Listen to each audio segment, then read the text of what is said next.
آج کل social media کی وجہ سے جس طرح کی ویڈیوز اسلامی مقدس ترین مقامات کی ہمیں دیکھنے کو ملتی ہیں وہ انتہائی شرمناک ہیں، اور اب تو صورتحال اس حد تک پہنچ چکی ہے کہ میرے خیال میں دنیا کے ہر ملک کو اپنے زائرین کو مکہ اور مدینہ بھیجنے سے پہلے باقاعدہ ان کی ٹریننگ کروانی چاہیے، ان مقدس جگہوں کے احترام کے پیش نظر کہ یہاں پر کس طرح سے بیہیو کرنا ہے کہ باقی لوگوں کو تکلیف نہ پہنچے، اور غیر ضروری ان ایتھیکل چیزوں سے خود کو بچا کر صرف ضروری چیزوں پر یعنی عبادات پر فوکس کیسے کرنا ہے، جو اصل میں اس سفر کا مقصد اور اس کی اصل روح ہے۔ اور پھر بھی اگر کوئی اس طرح کی حرکت کرے یا پھر خلاف ورزی کرے تو اس کو ہمیشہ کے لیے بین کر دینا چاہیے، کیونکہ ان لوگوں کی حرکتوں کی وجہ سے نہ صرف پوری مسلمان امت کا دل دکھتا ہے بلکہ یہی لوگ غیر مسلموں کو بھی مذاق اڑانے کا موقع دیتے ہیں۔ اور میں ایسا کیوں کہہ رہا ہوں، یہ چند ویڈیوز دیکھ کر آپ کو اس کی وجہ خود بخود سمجھ میں آ جائے گی۔ اب ویسے تو یہ خواتین عمرہ کے لیے اور زیارات کے لیے اور عبادات کے لیے آئی ہیں، لیکن دیکھیں کہ کس طرح سے بے دردی کے ساتھ قصوہ کو یا پھر غلاف کعبہ کے دھاگے نوچ نوچ کر اس کے دھاگوں کو اکٹھا کر رہی ہیں، اور یہ کوئی ایک دو نہیں ہے بلکہ ان کی دیکھا دیکھی باقی لوگ بھی اسی طرح کی حرکتیں کرنے لگے ہیں۔ امیجن کریں کہ ہر روز آنے والے لاکھوں زائرین اگر یہی حرکت شروع کر دیں تو کتنے دن تک یہ غلاف کعبہ اپنی صحیح حالت کے اندر باقی رہے گا۔ کسی مقدس چیز کو یا پھر عمارت کو جس سے آپ پیار کرتے ہوں، کیا اس کے ساتھ اس طرح کا سلوک ہوتا ہے یا پھر اس کا ادب کیا جاتا ہے؟ کیا اس کے ساتھ پیار جتانے کا یہی طریقہ ہوتا ہے کہ آپ اس کے کپڑے ہی نوچ لیں؟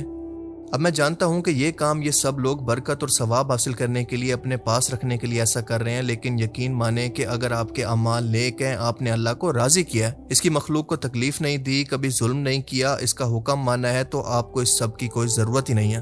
اور نہ ہی اللہ نے کوئی ایسی گارنٹی دی ہے کہ میرے گھر کا غلاف برکت کے لیے مرتے وقت تک اپنے ساتھ رکھو تو میں تمہیں بخش دوں گا۔ نبی کی یہ تعلیم ہی نہیں ہے، اور نہ کبھی پوری اسلامی تاریخ کے اندر صحابہ کرام سے اس طرح کا کوئی عمل ثابت ہے یا پھر کرنے کا کوئی ثبوت ملتا ہے۔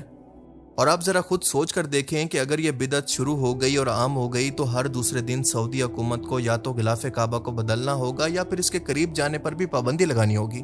بالکل ایسے ہی جیسے جنت البقیع کے اندر لوگوں نے جا کر طرح طرح کی حرکتیں کرنے شروع کی، تعویذ دبانے شروع کیے، تو وہاں پر بھی جانے پر پابندی ہے، بلکہ چاروں طرف سے جالی موجود ہے کہ پہلے آپ وہاں پر جا سکتے تھے لیکن اب وہاں پر جانا الاؤ ہی نہیں ہے۔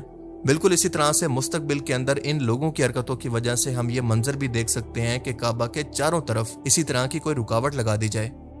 لوگوں کو آخر کب سمجھ میں آئے گا کہ خانہ کعبہ صرف ڈائریکشن دکھانے کے لیے اللہ کا گھر ہے کہ تم مسلمان اسی کی طرف منہ کر کے ایک ساتھ کھڑے ہو کر عبادت کرو، تمہاری یونٹی قائم رہے۔ اللہ تعالیٰ اس خانہ کعبہ کے اندر موجود نہیں ہے۔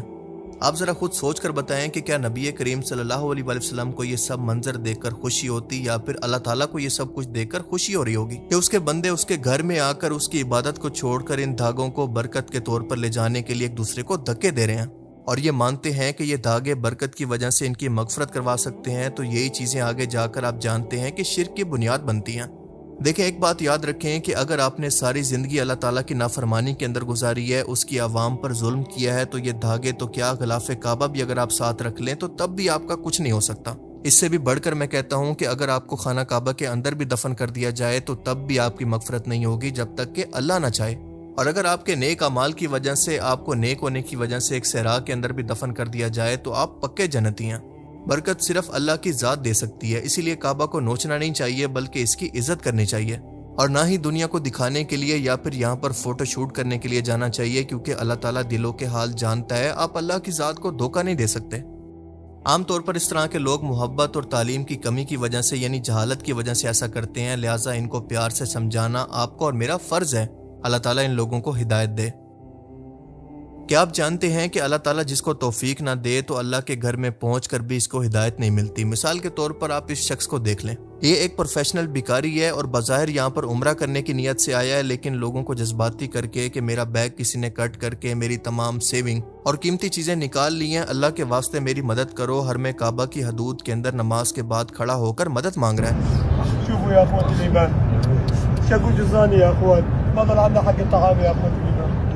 اب ویسے ایک اور نظریے سے دیکھا جائے تو یہ واقعی ضرورت مند بھی ہو سکتا ہے، مطلب کسی کو کیا معلوم کہ واقعی اس کے ساتھ یہ ہوا بھی ہے کہ نہیں، لیکن اس ویڈیو کے کمنٹس کے اندر ایک بندے نے اس کو دیکھ کر تصدیق کی ہے کہ میں نے بھی اس بندے کو کسی اور ٹائم پر اسی طرح سے جذباتی ہو کر مانگتے ہوئے دیکھا تھا، اور آج میں دوبارہ سے اسی شخص کی اسی طرح سے دوبارہ مانگتے ہوئے ویڈیو سوشل میڈیا پر دیکھ رہا ہوں، جس کا صاف مطلب یہ ہے کہ یہ کوئی ضرورت مند نہیں ہے بلکہ پروفیشنل ہے۔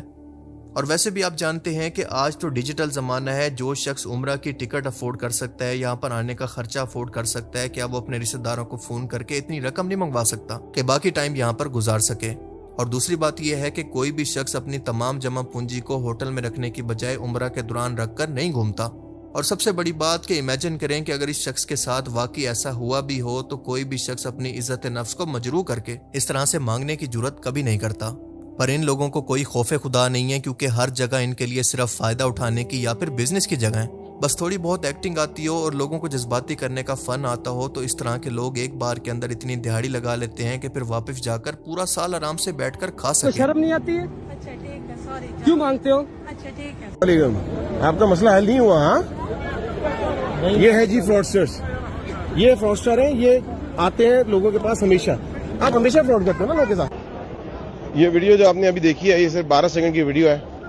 یہ ایک بندہ ہے اور میرے پاس آ کے برٹش ایکسنٹ میں سوال جواب کرنے لگا۔ اس نے دیکھا کہ میں اس طرح کے لباس پہن کے آیا ہوں۔ اچھا، اول تو میں اپنی ویڈیوز وغیرہ نہیں لگا رہا تھا کیونکہ میں یہاں ویڈیو بنانے نہیں، یہاں ثواب کمانے کے لیے بندہ آتا ہے مسجد الحرام میں، مسجد النبی میں۔ بہرحال یہ ایک پورا گینگ ہے بھائی یہاں پر ماشاءاللہ سے، اور اس کے پیچھے کون لوگ ہیں؟ ہمارے وہی پاکستانی بھائی۔ یہ بھی اپنے آپ کو کہتا ہے میں UK سے ہوں اور میرا برٹش ایکسنٹ میں بات کر رہا تھا۔ تو میں نے کہا یار اب میرا ایکسنٹ تھوڑا سا ڈفرینٹ ہے۔ اس نے بولا آپ امریکن ہو، وہ سمجھتا میں ڈالر لے کر آؤں گا، اس کو کیا پتا میں پاکستانی ہوں۔ اور وہی سیم کہانی ہوتی ہے۔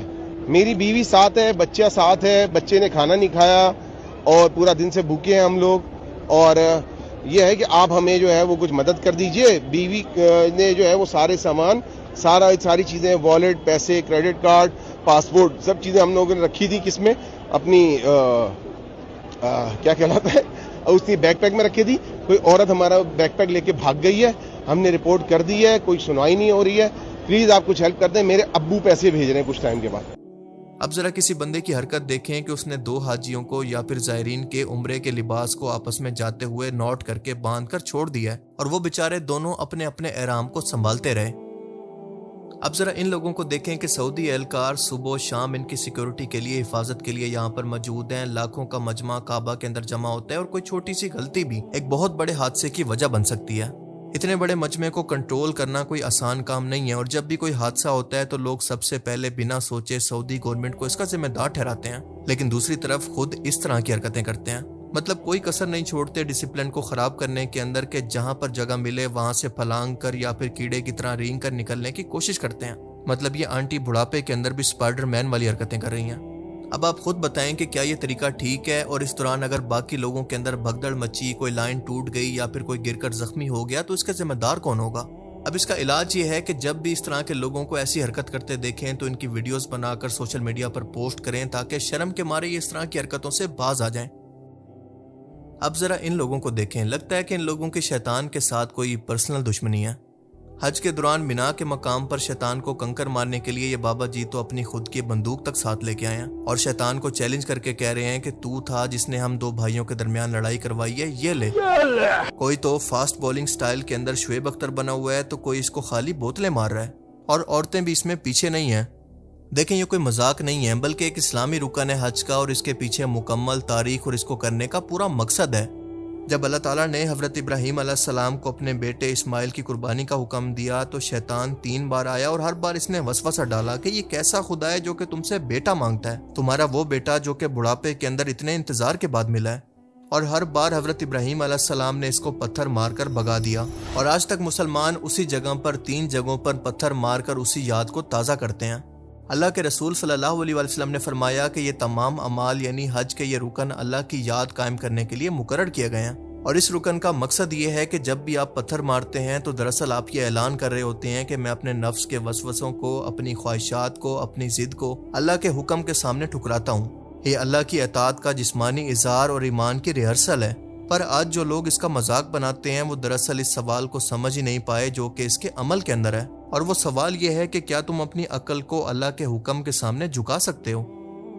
اللہ تعالیٰ سے دعا ہے کہ وہ ہم سب کو ہدایت دے اور اپنے گھر کی زیارت نصیب فرمائے، آمین۔ باقی آپ اس ویڈیو کے بارے میں کیا سوچتے ہیں؟ اپنی قیمتی رائے کا اظہار کمنٹ سیکشن میں ضرور کیجیے گا۔ Thanks for watching this video. اللہ حافظ۔